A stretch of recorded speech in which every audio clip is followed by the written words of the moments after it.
Jacksonville, Detroit, both on similar rises. At least Jacksonville has their quarterback, their franchise quarterback.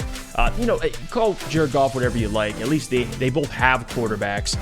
But the first step for a lot of franchises, when especially Jacksonville, when you get the number 1 overall pick, you get your quarterback. They got him. They added Calvin Ridley this offseason. They got their head coach finally in Doug Peterson, which I like a lot. They win their division last season with 9 wins. Both have bright futures. At least Jacksonville won a playoff game. It was a weird start to the playoff game. I mean, Trevor Lawrence had 4 interceptions. They still found a way to win. But the Lions, on the other hand, did not make the playoffs. But they did beat the Jacksonville Jaguars pretty decisively last season. And Marvin Jones talked about it and kind of briefly talked about it.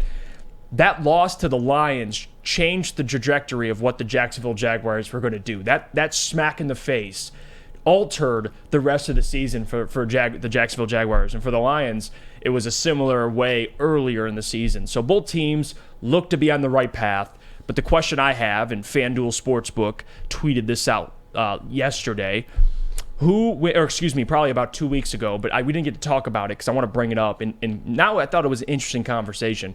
Who wins more games this season, Detroit or the Jacksonville Jaguars? Sam, I'll start with you. Ooh, see, this is tough because I think they're obviously both teams on the rise. I think that they're both going to win their respective divisions, but I am going to make some people angry and actually go with the Jacksonville Jaguars. And let me explain, because I think when I break it down, it's going to make sense. We obviously know that the Detroit Lions, they play in a pretty weak division in which they're heavily favored. I think the Jacksonville Jaguars may play in the single worst division in all of football. And think about it.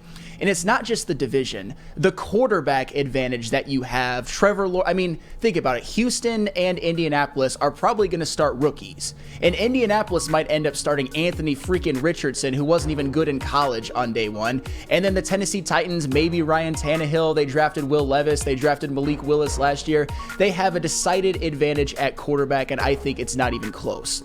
But when you look at the Lions and the Jaguars, you also have to look at who they are playing.